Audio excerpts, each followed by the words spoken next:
Hello, welcome to another broadcast of Carver Hub. I'm John, I'm Kyle. and I'm holding this microphone as we go on with the broadcast. And we're going to be presenting a couple of segments. Today we also interviewed the science teachers over here at Carver with Mr. DeVart, Miss Jenks, and Mr. Pegg, who is a student teacher for Mr. DeVart. Let's see him. Here with our beloved science teacher, Mr. DeVart. So how long have you been teaching at Carver? Well, I was one of the founding fathers, as they call it. Together with our former principal, we hit it off, and I've been here since the beginnings, 14 years now, I think, if I counted right. And it was because my own kids went through Waldorf education, and I've seen it as a parent, and so I got a chance to be a teacher here. It was a great opportunity. Okay. What is your favorite part of being a teacher? Being with you guys, being with students. They keep me young, they keep me on my toes, and it's just fun to be a teenager among the teenager, because I consider myself an eternal teenager. You know, I'm one of those Peter Pans who never want to grow up. Yeah, education background like? I got a master's degree in organic farming, and with that also biology credential. So I got it in the Netherlands, in Europe, long time ago. And when I came to the United States, I decided to apply it and to become a teacher. We have heard some things that you might not be returning. Yeah. I'm turning 65 in a couple months, and it's ready. I'm ready. It's time to call it quits. My wife is already retired, so she's waiting in the wings for me, and we're gonna be two retirees who are gonna enjoy the golden years, as they call it. Yeah. Do you have any big plans for retirement? No, not really. Well, I want to see how it goes, how I feel and what's going on. And I'm really into social justice. So maybe I'll do something with people who are working with people who are homeless, maybe something with the food bank, things like that. But it will mostly be based on volunteer hours. The reason you chose to retire now as opposed to next year because you are an advisor for the class of 2023. Yeah, it's really my age. I'm turning 65 and I'm feeling it.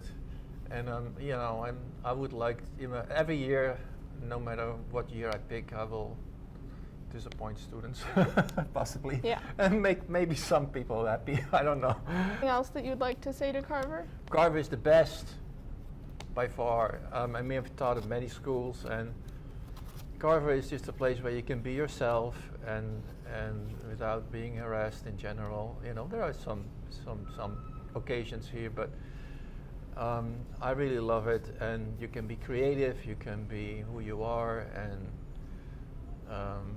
it's just a very safe place to be and comfortable place to be for both students and teachers. Yeah. So I've enjoyed it, and it's been the highlight of my career. Do you think pineapple belongs on pizza? No, please. Leave the pineapple off the pizza. I'm Grace Marshwood, and I'm here with this person. Who are you, and what are you doing here? Hello, Grace. I am Mr. Pegg. I am supposed to be here at this school.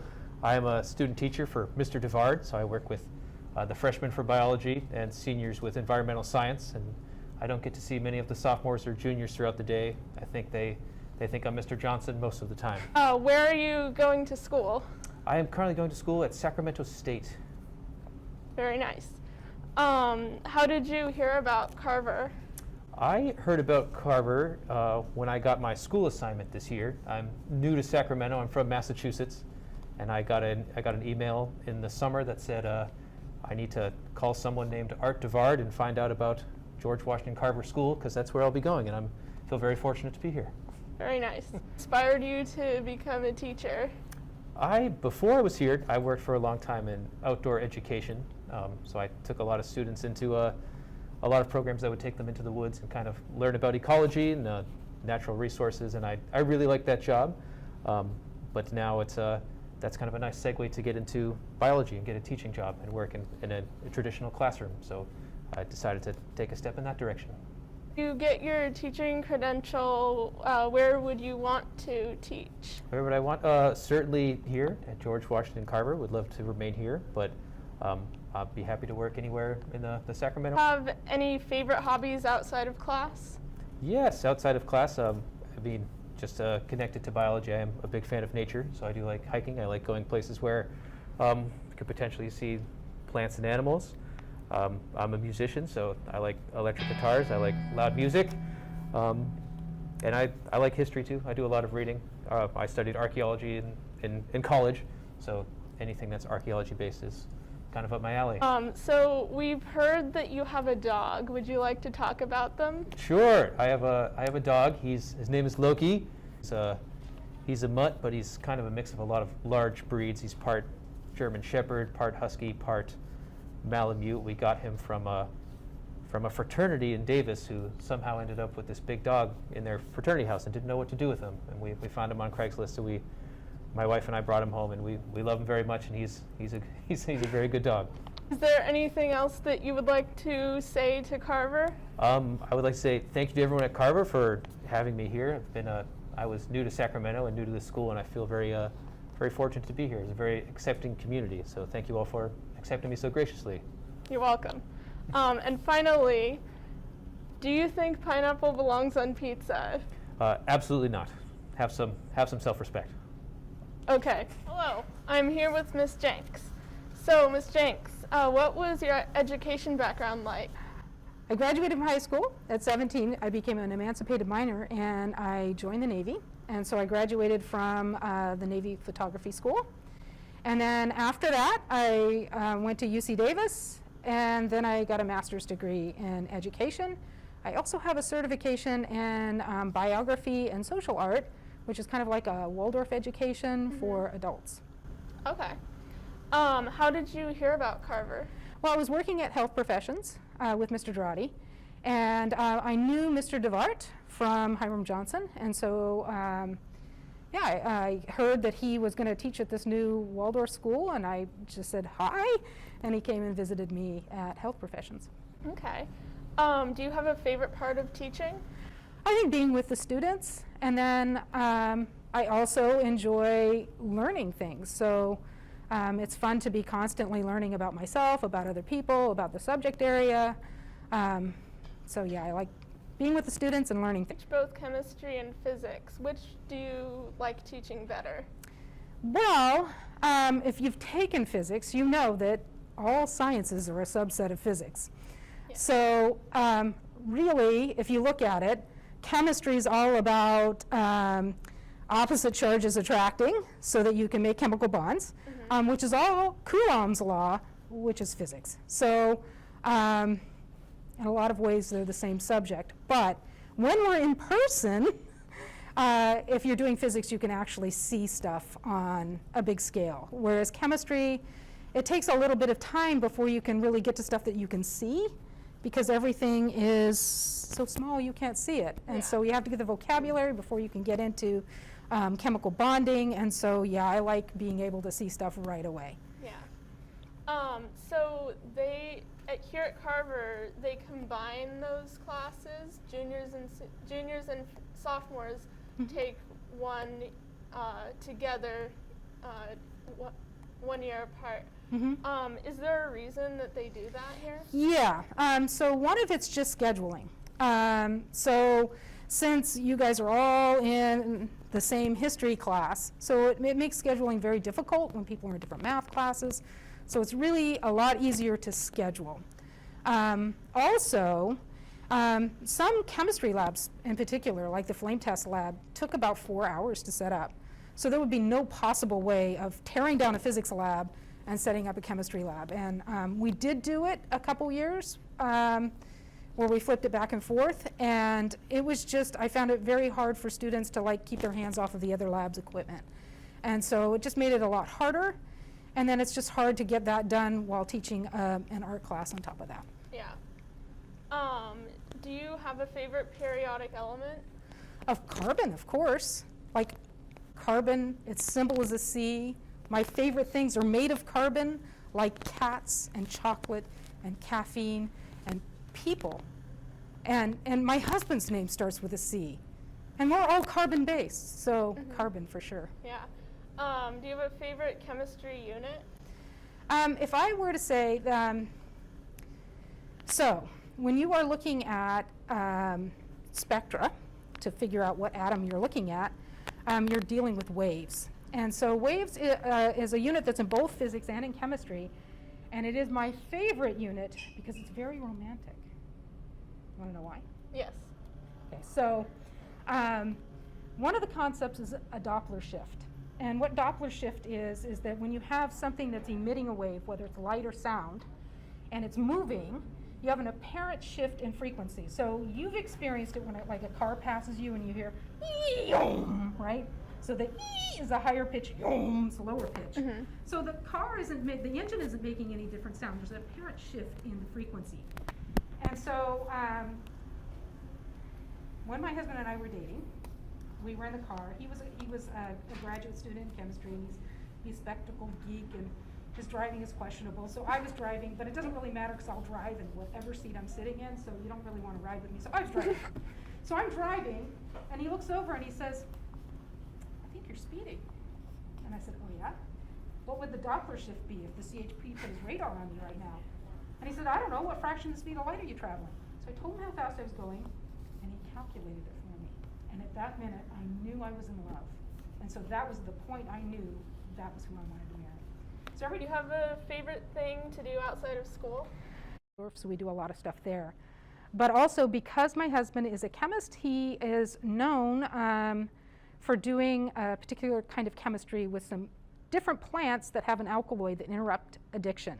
So like you take one dose, you don't have to go through withdrawal, and you don't have a craving of that drug. Of course, whatever the problem was that you still need treatment, but it's a really good detox. So there's many different plants where you can get this alkaloid from. And so because he's known in that area, we end up getting a lot of drug policy activists that we host at the house. So it's kind of fun. I've enjoyed watching policy change, and I've enjoyed watching more research being done on those alkaloids. So like 10 years ago, it was just University of Miami, it was Purdue, and it was Cornell, and that was it. And now there's many different universities doing studies on these alkaloids. They're prescription medication in New Zealand and in Brazil. So it's just been exciting to watch that change and kind of being a background support person for that, but just kind of being involved kind of on the edges. So it was kind of fun. We actually had a documentary filmmaker stay at the house. And he used a couple of my pickup shots for his HBO documentary series. So that was kind of exciting. Never did get any IMDb credit, but it was fun. Do you have any pets? I do. I have kitties. I have 3 Do kitties. you have anything else that you'd like to say to Carver? Well, thank you.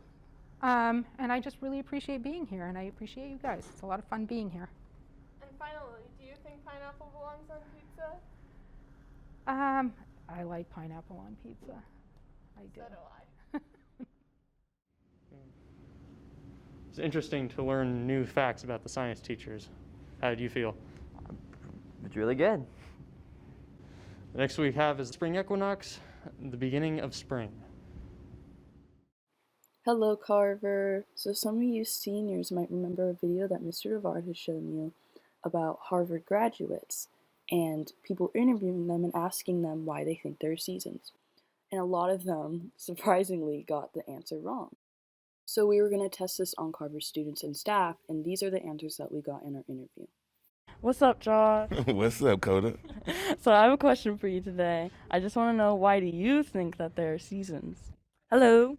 Hi. Why do you think that there are seasons? Hi, Miss Garso. Hi, Coda. How are you doing? I'm so good. Do you like my jorts? I do. Actually, I was admiring them earlier. Thank you so much. Okay, so my question for you today is, why do you think that there are seasons? Hi, Kat. What up, Coda? Why do you think that there are seasons? Well, I mean, it's too much to think about it, but I'll just say scientifically, the way the ecliptic sun and the axis and all that other stuff is there. Seasons change over 10,000 years and blah blah blah blah. Perfect. So scientific. So let's pop it up. Let's go. Yeah. Sun moves. That's so good. I have two reasons. There is because of Tinkerbell and because of Mitski and Liquid Smooth. She says it's the season. Yeah. That's what So Mitski created seasons. No, yeah, she's a god. Yeah. Thank you. Thank you so much. So the literal answer is science because of the tilt of the Earth and its relationship to the sun, right? Yeah, science teachers will be happy. English teachers know that. And then the creative reason, like, why do we put so much, right? Ooh, there's something. Here's my way deep philosophical reason. Like, human beings need ceremony. Like, we need to mark the passage of time. Like, the sun is so important in the cycles of the seasons because when we lived close to the land, we had to know the change of the seasons. And so we would mark harvest time, right? With harvest festivals, we have Thanksgiving, right? And we have, winter holidays, which mark light, the need for light, right? Yeah, so there you go. That was beautiful. I think I'm gonna put piano music behind that. That was really good. Thank you. Yeah, that was painless. Good. And the English teacher goes in for a win. So the reason for the seasons is the actual tilt of the Earth. So as the Earth travels around the sun in its orbit, it has a tilt. And so we're right here. So March 20th is the equinox, and you notice that the Earth is not pointed away nor towards the Earth. So the day is equal to the night here. And as we get into summer, at the June solstice, you'll notice that the top of the northern hemisphere is pointed towards the sun, so it's lighter up there.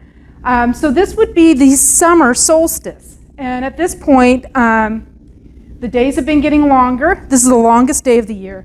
Then the days start to get shorter until you reach the September equinox, where once again, the Earth is neither pointed away nor towards the Earth. And then it continues on its path until the December solstice, which is the shortest day of the year, and then the days start to get longer again until we're right back here to the spring equinox. So. Wow, I really enjoyed that. It was like seasons and, right? Lots of stuff about spring. Yeah, stuff about spring. All right, so we also did a fun segment with Media Review where we interview some people about movies. Yeah, hope that this goes well. Hopefully. Welcome to the new Carver Hub segment, Media Review, where we go over and talk about people's opinions on any movies and shows that came out in the past month or so.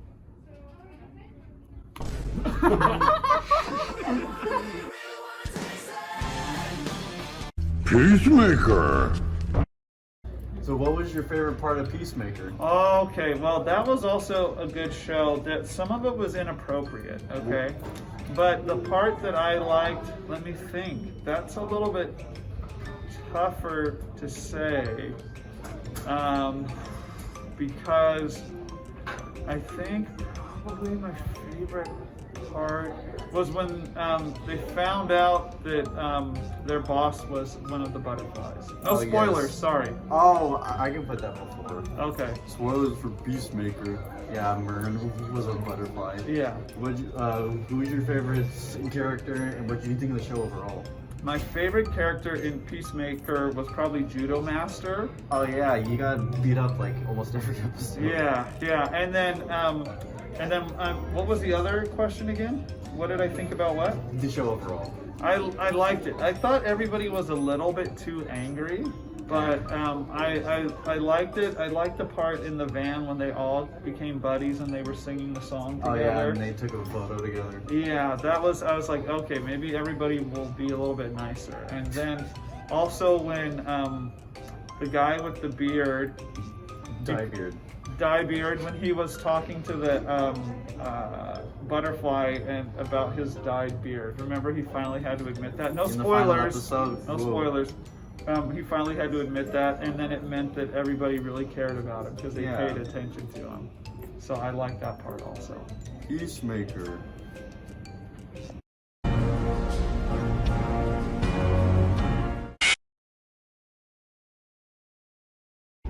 So, how do you think the new Batman film is going to end up?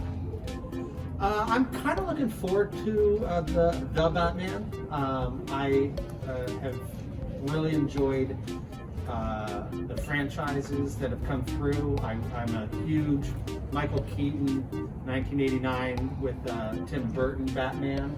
I thought that was excellent. The first two, at least, of that series were great. And then the next one was excellent. The Dark Knight, obviously, with Heath Ledger as the Joker. Very, very good movie. So I've been looking forward to this new one for quite a bit now. And what is your opinion on the new Batman choice for Robert Pattinson? Robert Pattinson, I thought I was a little surprised when I heard that he was going to do it. And then I saw him in Inception, and I was very, very pleased with that role that he had in that movie. And I think that he's going to do a good job. I read some of the twists and the darkness of the Batman, and I'm looking forward to it. And I agree. Boba Fett. What was your favorite episode? My favorite episode had to be the one when they blew up the, so you forgot your canteen and it blew up. I don't know, I think it was like 3 or 4. And then Pikes came back and they came and they blew up the gambling place. Oh yeah, I remember that part. Yeah, that was like my favorite one. And who was your favorite character? Cad, Mr. Cadbury. Cad Bane. Yeah, Cadbury. Cad Bane. I was excited when they brought him back from the Clone Wars. Yeah, that's what I was like. I know he's from somewhere. It's the animated show. But he had the 2 revolvers, which is pretty cool. Yeah. I mean, And what's you're not supposed to be in this. I'm supposed to talk. You can edit. I don't want to edit. So, and what was your favorite? Or well, what did you think of the thing overall? What did you think of the show overall? So my honest opinion is, I did not watch The Mandalorian at all. I do know about it. I like Star Wars, but this was actually way better than I think The Mandalorian was. It is the way. Well, you heard it here, folks.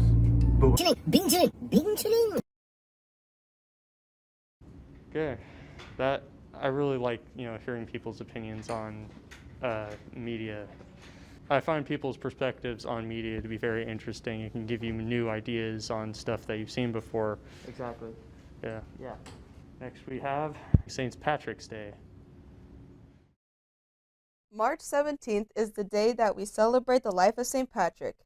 It is misinterpreted that he drove the snakes out of Ireland. It is a day that people wear green or suffer a pinch from others around them. The pinch tradition started because if you did not wear green, the leprechaun would pinch you. While the holiday is fun, we do not celebrate it for its originality. Back into history for a moment and learn a little more of St. Patrick, an iconic figure in this holiday. St. Patrick was originally from England. He was Roman ethnicity in a wealthy family, but decided to take a different path. Separating himself from his rich family, he ventured over to Ireland where he was enslaved. When he managed to get out of Ireland and back to his family, it is said that he heard the voice of God telling him, in his efforts to please God, he returned to Ireland and became a preacher of God to spread Christianity to Ireland. While he was not the first Christian in Ireland, nor the first to promote it, popular and the horror movie Leprechaun was released. There is no gold or leprechauns associated with the original holiday celebration. However, shamrocks are a symbol for the pagan Irish good luck. If you threw a shamrock over your right shoulder or drank a beverage with the shamrock at the bottom of your glass, it is said to enhance luck and fortune. Today, in Ireland, people are currently being stereotyped as alcoholic people who love to party due to this holiday. Advertisement of the holiday. They do deck out in green and celebrate, but not everyone drinks in an excessive way as is implied, or not at all. Celebrations take place. St. Patrick, much like how George Washington Carver is viewed at this school, is an inspirational person. Happy St. Patrick's Day! Wow, I really enjoyed that. That was really good. Next we have. Nothing, because that's the end. Thank you for watching this broadcast, and we hope that you have a nice day. Make sure you subscribe and like, and we'll see you in the next broadcast. Bye-bye.